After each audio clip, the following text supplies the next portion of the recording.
Depuis plusieurs semaines, de nombreux parents me contactent afin d'avoir des conseils pour mieux aider leur enfant à se préparer au brevet. C'est pourquoi, aujourd'hui, je vous propose une dictée spéciale brevet. Bien sûr, j'invite aussi toutes les personnes intéressées à se prêter à l'exercice. Pour cette dictée, nous allons travailler sur un extrait d'une œuvre autobiographique de George Sand. Cette œuvre s'intitule « Histoire de ma vie ». Dans cette œuvre, l'autrice raconte ses souvenirs et ses réflexions sur son enfance et sa vie personnelle. Je vais lire 3 fois ce texte.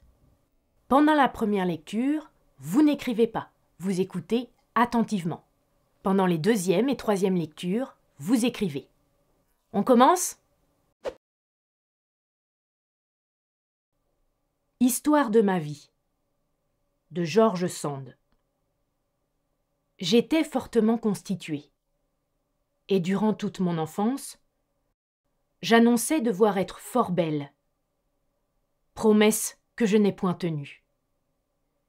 Il y eut peut-être de ma faute, car à l'âge où la beauté fleurit, je passais déjà les nuits à lire et à écrire. Étant fille de 2 êtres d'une beauté parfaite, j'aurais dû ne pas dégénérer. Et ma pauvre mère, qui estimait la beauté plus que tout, m'en faisait souvent de naïfs reproches. Pour moi, je ne pus jamais m'astreindre à soigner ma personne. Autant j'aime l'extrême propreté, autant les recherches de la mollesse m'ont toujours paru insupportables.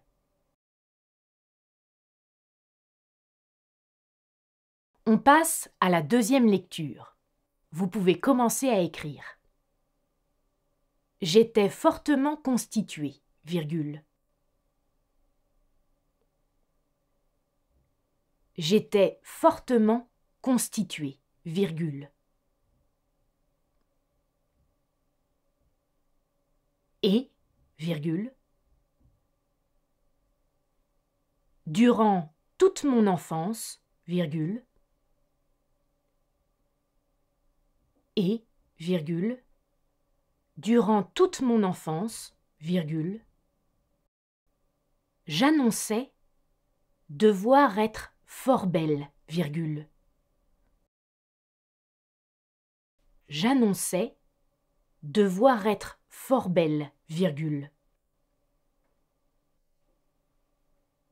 Promesse que je n'ai point tenue, point. Promesse que je n'ai point tenue, point.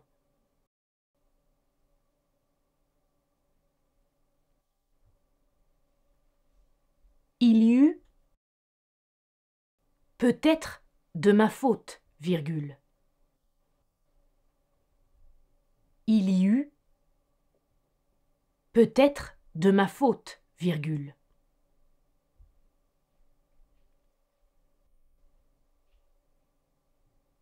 Car à l'âge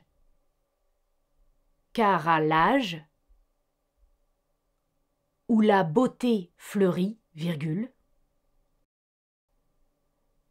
Car à l'âge où la beauté fleurit, virgule.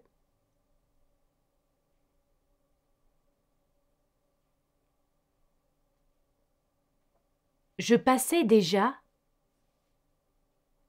les nuits à lire et à écrire, point.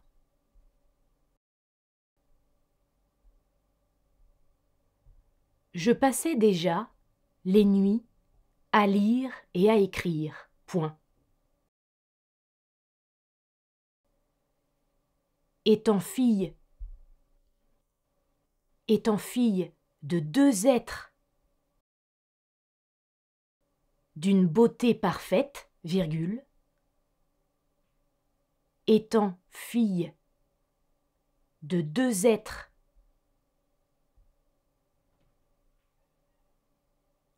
d'une beauté parfaite, virgule.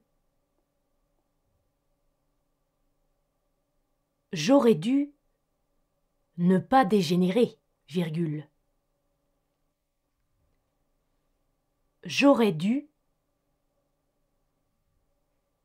ne pas dégénérer, virgule. Et ma pauvre mère, virgule. Et ma pauvre mère, virgule, qui estimait la beauté plus que tout, virgule, qui estimait la beauté plus que tout, virgule,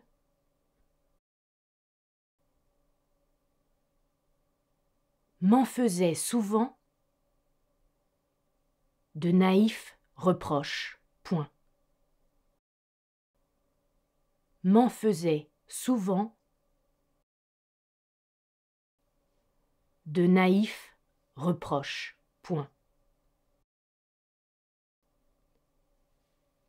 Pour moi, virgule, je ne pus jamais m'astreindre. Pour moi, virgule,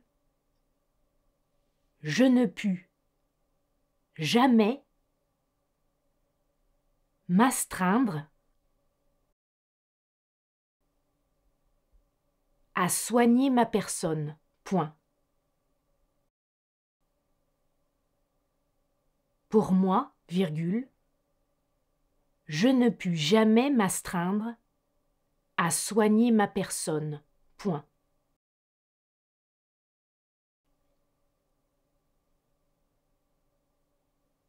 Autant j'aime l'extrême propreté, virgule,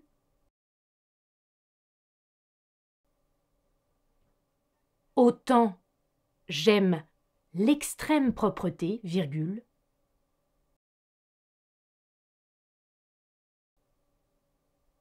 autant les recherches de la mollesse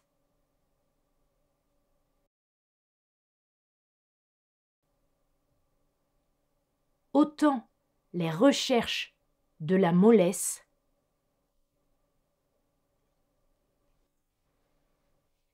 m'ont toujours paru insupportables. Point final. M'ont toujours paru insupportables. Point final. On passe maintenant à la troisième et dernière lecture. J'étais fortement constituée. J'étais fortement constituée. Et durant toute mon enfance, j'annonçais devoir être fort belle.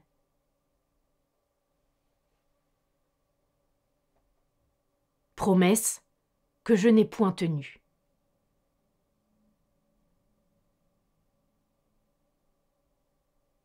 Il y eut peut-être de ma faute,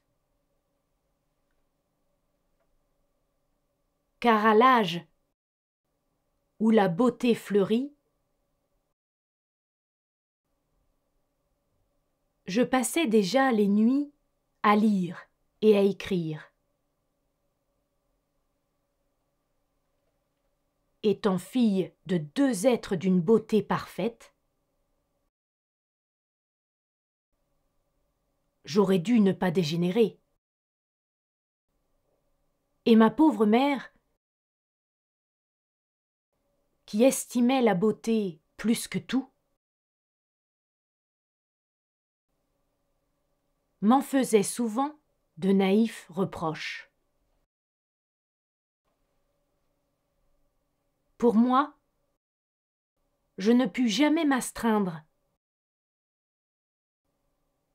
à soigner ma personne.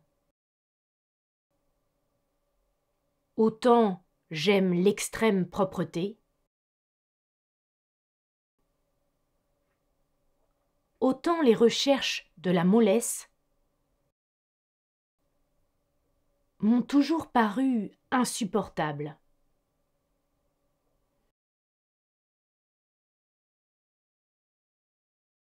Passons maintenant à la correction de cette dictée. On commence avec la première phrase. J'étais fortement constituée et durant toute mon enfance, j'annonçais devoir être fort belle, promesse que je n'ai point tenue. On va d'abord s'intéresser à la forme verbale était constituée. Puisque le sujet « je » fait référence à George Sand, qui est une femme, constituée doit prendre un « e » à la fin. Ensuite, le verbe « annoncer », conjugué ici à l'imparfait. Le verbe « annoncer » se termine par « CER ». Et dès qu'un verbe en CER est suivi des voyelles A, U ou O, on doit ajouter une cédille. Continuons maintenant avec la forme verbale « est tenu ». Il s'agit ici du passé composé du verbe « tenir », conjugué avec l'auxiliaire « avoir ». Attention, le COD, le complément d'objet direct, que, mis pour « promesse », est placé avant le verbe.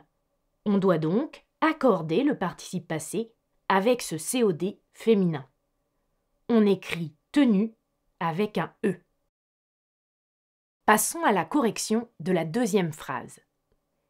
Il y eut peut-être de ma faute, car à l'âge où la beauté fleurit, je passais déjà les nuits à lire et à écrire. Commençons avec la forme impersonnelle « il y eut ». Au présent, on dit « il y a ». Dans « il y eut », « eu » est le passé simple du verbe « avoir ». Il est conjugué à la troisième personne du singulier. Rappelez-vous, on emploie le passé simple pour une action ponctuelle, dans le passé, souvent dans les récits. Si vous avez besoin de réviser le passé simple, je vous invite à regarder cette vidéo. Vous y trouverez des explications détaillées et un e-book à télécharger. Reprenons notre phrase. Passons à peut-être, qui s'écrit toujours avec un trait d'union. C'est une locution adverbiale, qui signifie probablement.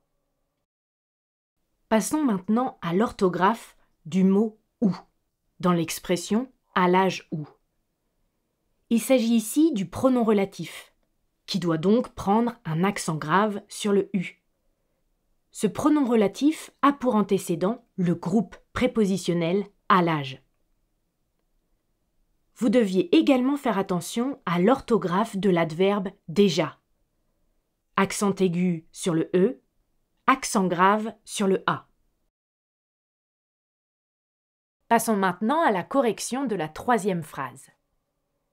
Étant fille de deux êtres d'une beauté parfaite, j'aurais dû ne pas dégénérer. Et ma pauvre mère, qui estimait la beauté plus que tout, m'en faisait souvent de naïfs reproches. On commence avec la forme verbale « étant », qui correspond au participe présent du verbe « être » et qui est donc invariable.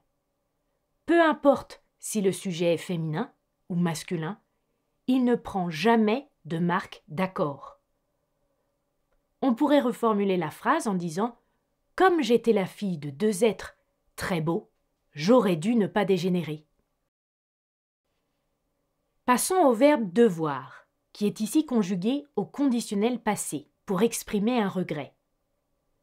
L'auxiliaire « avoir » aurait s'écrit donc avec la terminaison AIS et non AI. Attention également à ne jamais oublier l'accent circonflexe sur le U du participe passé dû.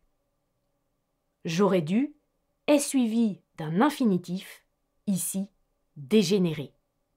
Vous deviez l'écrire avec les lettres ER. Passons maintenant au verbe estimer.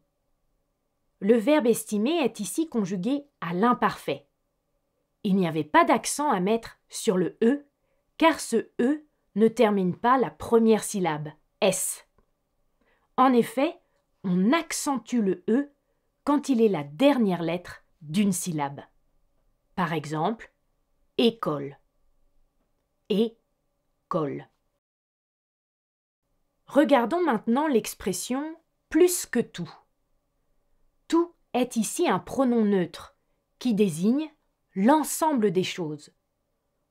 On l'écrit donc au masculin singulier. Attention à l'adjectif naïf que l'on accordait avec reproche, au masculin pluriel.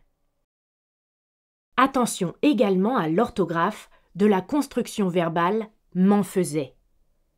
M' est le pronom complément d'objet indirect, autrement dit « à moi ».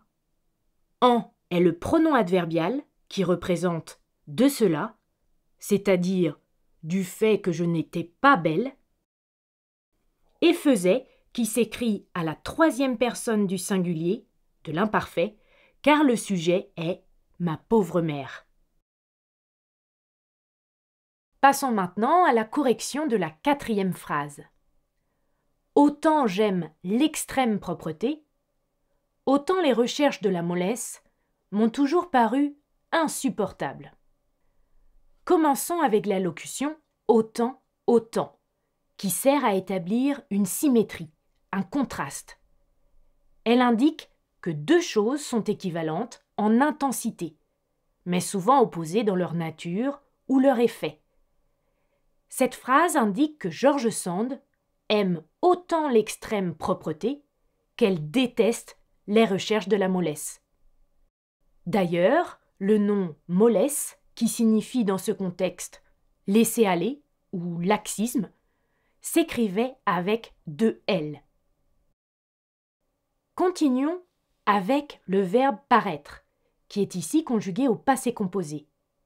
Le participe passé paru ne s'accordait pas, car le pronom complément M' est un complément d'objet indirect. Et enfin, l'adjectif insupportable qui s'accordait avec recherche au féminin pluriel. Et enfin, terminons avec la correction de la cinquième phrase. Pour moi, je ne pus jamais m'astreindre à soigner ma personne.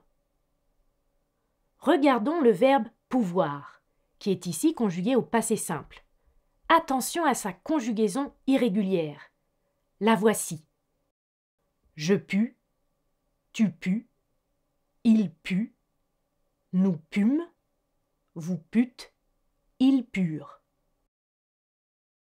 Vous deviez donc écrire je pus, P-U-S.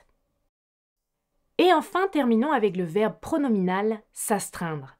S'astreindre, qui veut dire se contraindre à, s'écrit avec les lettres E-I-N. Voilà, nous avons maintenant terminé cette dictée. Dans cette dictée, nous avons parlé de points essentiels. L'accord des participes passés avec l'auxiliaire avoir, la conjugaison des verbes, ainsi que l'accord des noms et des adjectifs. La dictée est un excellent moyen pour vous éviter de commettre des erreurs courantes. D'ailleurs, si vous voulez pratiquer, je vous invite à regarder ces dictées que vous pourrez trouver sur mon site. Merci d'avoir participé à cette dictée et à très bientôt pour de nouveaux exercices.